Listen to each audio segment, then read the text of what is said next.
অত্যন্ত সংক্ষিপ্ত ভাবে আজকের জালসায় গুরুত্বপূর্ণ বক্তব্য আমাদের মাঝে এসে উপস্থিত হয়েছেন। আমরা আমাদের এলাকাবাসীর পক্ষ থেকে জালসা পরিচালনা কমিটির পক্ষ থেকে তাকে আন্তরিক শুভেচ্ছা এবং অভিনন্দন জানাচ্ছি। আগামী দিনে তিনি যদি দেশের সাথিয়া বেড়ার দায়িত্ব তিনি পেয়েই যান, তাহলে লক্ষ্মীপুরের দিকে তিনি যেন একটু নজর দেন, সে বিষয়টা আমরা আগেই তাকে বলে রাখলাম। সম্মানিত উপস্থিতি, আজকের জালসার সম্মানিত প্রধান মেহমান তিনি যে কথাগুলো বলবেন, যেহেতু অতিথির সংখ্যা অনেক, আমি জানি তিনি অত্যন্ত বিচক্ষণ, তিনি অত্যন্ত সংক্ষিপ্ত ভাবে আজকের জালসায় গুরুত্বপূর্ণ বক্তব্য রাখবেন। আমি জনাবকে তার সংক্ষিপ্ত এবং গুরুত্বপূর্ণ বক্তব্য রাখার জন্য সবিনয় অনুরোধ করছি। বিসমিল্লাহির রহমানির রহিম।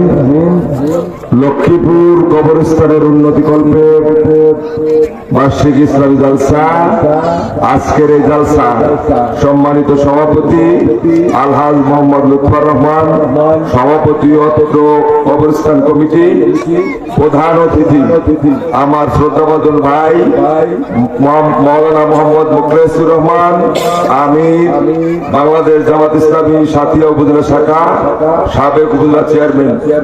আজকের প্রধান আলোচক মাওলানা আব্দুল বাসেদ বাচ্চু আনসারী সিরাজগঞ্জ, কারি মোহাম্মদ আবু জাফর আবু জাহিদ সুরুজি, আপনার মৌলানা মনিরুজ্জামান সহ আরো খতিব আমাদের আছেন। অসংখ্য আপনার বিশেষ অতিথি আছেন। সবাইকে বাংলাদেশ জাতীয়তাবাদী দল বিএনপির পক্ষ থেকে যারা আজকে উপস্থিত আছেন, এখানে আমাদের এই সুন্দর পবিত্র আল কোরআন এবং হাদিসের আলোকে বক্তব্য শোনাতে উপস্থিত আছেন, সবাইকে আসসালামু আলাইকুম ওয়া রাহমাতুল্লাহ। আমার ভাইজান বলছেন অত্যন্ত সংক্ষেপে কথা বলছেন। আসলে আজকে কবরস্থানের জালসা, কবরস্থানের জালসা।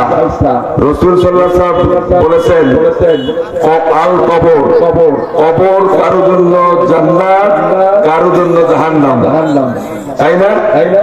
এই যে কবরে যাওয়ার আগে পূর্বে আপনি জান্নাতে যাবেন না জাহান্নামে যাবেন, এর দায়িত্ব আপনার এবং আমার।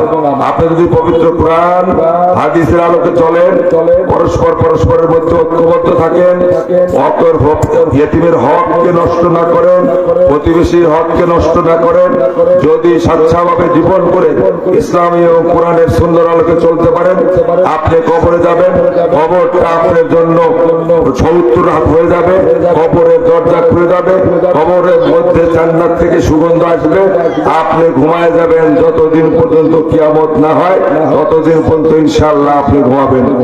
আর যদি না করেন, যদি আপনি পাপাচার করেন, ধর্ষণ করেন, বিভিন্ন কাজে জড়িত হন, তাহলে আপনার জন্য তো জাহান্নাম আছেই।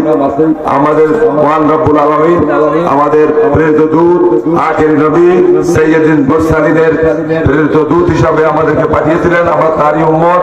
তিনি 50 ওয়াক্ত নামাজকে 5 ওয়াক্ত নিয়ে যা মিরাজ থেকে নিয়ে এসেছিলেন, সেই 5 ওয়াক্ত নামাজ হলো 50 ওয়াক্ত নামাজের সওয়াব।